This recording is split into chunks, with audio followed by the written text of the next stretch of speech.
بسم اللہ الرحمن الرحیم۔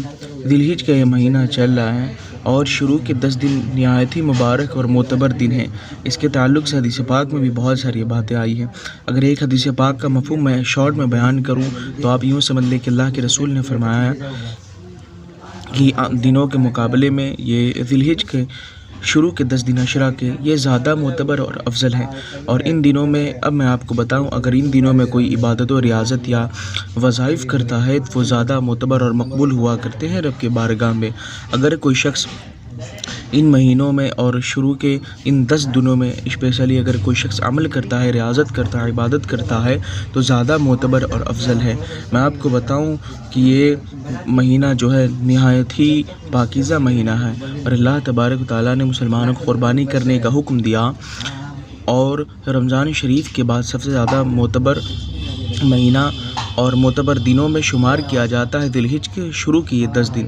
اور میں آپ کو بتاؤں، اللہ کے رسول صلی اللہ تعالیٰ علیہ وسلم نے فرمایا کہ مومن کا معاملہ بڑا عجیب ہے، اس کے ہر معاملے میں خیر ہی خیر ہے، اور یہ بات مومن کے علاوہ کسی کو حاصل نہیں ہے۔ اگر اسے خوشی ملتی ہے تو وہ شکر کرتا ہے، یہ اس کے لیے خیر ہے، اور اگر مصیبت آتی ہے تو صبر کرتا ہے، یہ بھی اس کے لیے خیر ہے۔ صحیح مسلم شریف کے حدیث نمبر 2999 میں اللہ کے رسول نے فرمایا۔ اور میں آپ کو بتا دوں، ذی الحج کے اس مہینے میں زیادہ سے زیادہ نیک عمل اور پاکیزہ عمل وظائف کرنے کی ضرورت ہے۔ انشاءاللہ تبارک و تعالیٰ آج ہم یا حی یا قیوم کے وظیفے کے بارے میں بات کریں گے۔ ہم نے پہلے ہی بتایا کہ ایک حسنی نام ہے۔ اللہ تبارک و تعالیٰ کے جتنے نام مبارکہ ہے الحمدللہ اس میں کوئی شخص نہیں ہے، بحمد اللہ تعالیٰ اس میں کوئی بھی شک نہیں ہے کہ اللہ تبارک و تعالیٰ کے جتنے نام مبارکہ ہیں سارے نام مبارکہ پاکیزہ اور باادب ہیں، لیکن ان میں سے کچھ نام مبارکہ جو خاص ہیں ان میں سے بھی خاص وہ یا حی یا قیوم کو مانا جاتا ہے، یعنی خاص ناموں میں سے ان کا بھی شمار ہے۔ اور آپ کو پتہ ہونا چاہیے کہ یہ جو نام مبارکہ ہے یہ اللہ تبارک و تعالیٰ کے پاکیزہ کلام قرآن مجید کے اندر بھی یہ نام مبارکہ موجود ہے۔ تیسرے پارے کے پہلے صفحے پر یہ اللہ تبارک و تعالیٰ کی حسنی نام مبارکہ موجود ہیں۔ اور آج انشاءاللہ یا حی یا قیوم کی وہ مبارک عمل اور اس مبارک دنوں میں اگر آپ کرتے ہیں تو یقیناً رب ذوالجلال کی قسم آپ کے اوپر سے تمام بلائیں ٹل جائیں گی، اس لیے کہ یہ جو مہینہ ہے اور یہ شروع کے جو 10 دن ابھی چل رہے ہیں یہ اس قدر پاکیزہ اور معتبر ہے۔ ان دنوں کی فضائل بہت آئی ہے حدیث پاک میں۔ اگر ان دنوں میں کوئی شخص وظائف کرتا ہے نماز پڑھنے کے بعد تو یقیناً اللہ تبارک و تعالیٰ اس بندے کے وظائف کو قبول فرماتا ہے، اگر نیت پکی ہو تو، ارادہ سچا ہو تو۔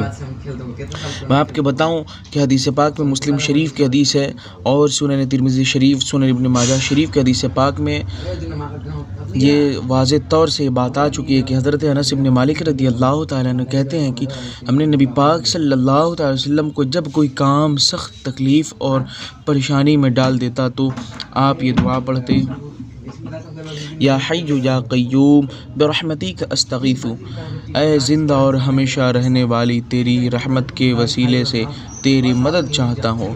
میں آپ کو بتاؤں سنن ترمذی شریف، سنن ابن ماجہ اور دیگر حدیث کے کتب میں یہ حدیث پاک آئی ہے، اور ہم نے بتایا تھا کہ یا حی یا قیوم کی جو پاوریں ملتی ہیں الحمدللہ اگر آپ ایمان کی نگاہوں سے دیکھتے ہیں تو یقیناً آپ کو اس کی برکت محسوس ہوگی، اگر آپ ایمان کی نگاہوں سے نہیں دیکھتے تو یقیناً برکت نہیں محسوس ہونے سے آپ کیا سمجھتے ہیں یا برکت ہونے سے کیا سمجھتے ہیں مجھے تو نہیں معلوم، لیکن اتنا میں ضرور کہوں گا برکت سے مراد یہ نہیں ہے کہ آپ اپنے والیٹ میں اگر 200 رکھے ہوئے ہیں کہ وہ 300 میں بدل جائے گا، یعنی 200 آپ نے رکھا والیٹ میں، ایسا نہیں کہ وہ برکت سے 300 ہو جائے گا، ایسا نہیں ہے کہ آپ نے اپنے گلک میں 500 رکھا وہ گلک میں 700 اس میں اور پلس ہو گئے یا 700 کا اضافہ ہو گیا۔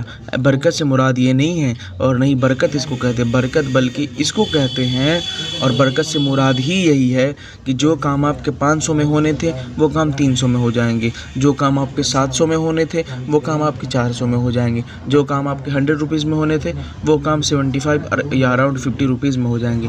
برکت سے مراد یہ ہے کہ آپ کے کاموں میں آسانی ہوگی، آپ مشکلات سے بچے رہیں گے، آفات سے بچے رہیں گے، اس لیے کہ آج کے زمانے میں جو باطلوں کا طوفان برپا ہے اور جو فتنوں کا طوفان برپا ہے، ان فتنوں کے طوفان سے آپ بچے رہیں گے، آپ کی حفاظت ہوگی انشاءاللہ تبارک و تعالیٰ، اگر آپ یہ عمل کرتے ہیں تو۔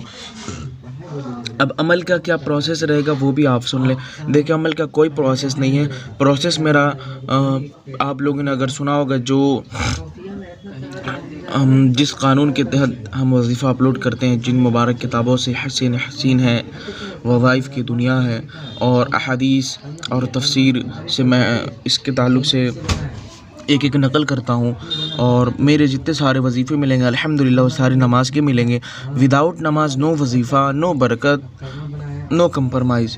آپ یہ سوچیں کہ جس طریقے سے ہماری اور آپ کی زندگیوں کا جو حصہ کھانا پینا، آپ سوتے ہو کیونکہ آپ یہ مانتے ہو، آپ یہ سمجھتے ہو کہ سونا بھی ہماری زندگی کا ایک حصہ ہے، نہیں سوئیں گے تو طبیعت خراب ہو جائے گی، تو پھر آپ نماز کو کیوں نہیں حصہ مانتے ہیں؟ نہیں پڑھیں گے تو آخرت خراب ہو جائے گی، نہیں پڑھیں گے تو پھر شیطان بھگا کے گمراہ ہو جائیں گے، ہو سکے گمراہ ہونے کے بعد آپ اگر گستاخی کر بیٹھے، ہو سکے آپ کی ایمان کی دولت چھن جائے۔ تو اسی طریقے سے اگر اس کو چھوڑنے سے بھائی آپ کا ایمان جاتا ہے، اور آپ کو دنیاوی کام چھوڑنے سے آپ کے اوپر پریشانیاں آتی ہے، آپ اس کو مانتے ہو کہ آپ کی زندگی کا حصہ ہے، تو آپ نماز کو بھی مانو کہ یہ بھی آپ کی زندگی کا حصہ ہے۔ کہ اللہ کے رسول صلی اللہ تعالی وسلم نے نہیں فرمایا کہ نماز میری آنکھوں کی ٹھنڈک ہے؟ کیا یہ فرمایا کہ الصلاۃ معراج المومنین، نماز مومنوں کی معراج ہے؟ تو یہ بہت ساری اس طرح کی باتیں حدیث پاک میں موجود ہے، واضح الفاظ میں، جس میں سارے لوگوں کا مشترکہ عقیدہ ہے، اجماع ہے، اس میں کوئی انکار نہیں ہے۔ تو پھر آپ مانیے کہ نماز بھی ہماری زندگی کا حصہ ہے۔ بہرحال جو عمل رہے گا وہ یہ رہے گا کہ دیکھیں، جب بھی آپ ظہر کی نماز پڑھ کے فارغ ہو جائیں، یا نماز پڑھنے کے بعد یا مسجد ہی میں بیٹھے رہیں، میں تو سمجھتا ہوں مسجد سب سے بیسٹ آپشن ہوتا ہے، اس لیے کہ وہاں پر جو سکون ملے گا، میں سمجھتا ہوں کہیں نہیں سکون ملے گا۔ سکون تبھی ملے گا جب آپ کے دل سیاہ نہیں ہوں گے۔ جب آپ کا دل سیاہ کالا ہوگا تو یقیناً مسجد میں بھی سکون نہیں ہوگا۔ آپ اس بات کو کبھی آپ پرسنلی دیکھ لیں، محسوس کر لیں۔ بہت سارے ایسے لوگ احباب آتے رہتے، پوچھتے رہتے، مولانا بھائی ہم مسجد میں بھی جاتے ہیں تو پھر وہاں بھی ہمیں سکون محسوس نہیں ہوتی۔ اس کی وجہ کیا ہے؟ اس کی وجہ بڑی تفصیل لمبی ہے، ویڈیو کافی لمبی ہو جائے گی، 15-16 منٹ تک ہو جائے گی۔ اب میں وظیفے کا عمل بتا کے میں اپنی ویڈیو کو ختم کرتا ہوں۔ دیکھیں، جو وظیفہ کا عمل رہے گا وہ کوئی ہارڈ پروسیس نہیں ہے، بالکل آسان پروسیس ہے۔ ظہر کی نماز پڑھ لیں، مسجد میں بیٹھے رہیں، اور سورہ شفا جسے الحمدللہ کہتے ہیں 7 مرتبہ پڑھیں۔ سورہ کوثر شریف جسے انا اعطیناک جو ہے 3 آیتیں والی مبارکہ سورہ، اس کو بھی آپ 7 مرتبہ پڑھیے، اور یا حی یا قیوم 33 مرتبہ پڑھیے، پھر ریپیٹ کریے یہی پروسیس جو آپ نے پڑھا، اور پھر آخر میں بھی درود شریف پڑھیے، اور پڑھنے کے بعد وہیں پر دعا خوانی کریں، اور حضرت ابراہیم علیہ السلام، اسماعیل علیہ السلام کے وسیلے سے بھی دعا کریں، اس لیے کہ یہ وہ مبارک دن جسے ایام نحر کے نام سے، نحر کے جو مبارک دن ہیں وہ ان قریب ہیں، اور ان مبارک دنوں میں دعا قبول ہوا کرتی ہیں۔ تو آپ دعا کریں اپنے لیے، دوست احباب کے لیے۔ السلام علیکم ورحمۃ اللہ۔ خیال سے سبسکرائب کر لیں۔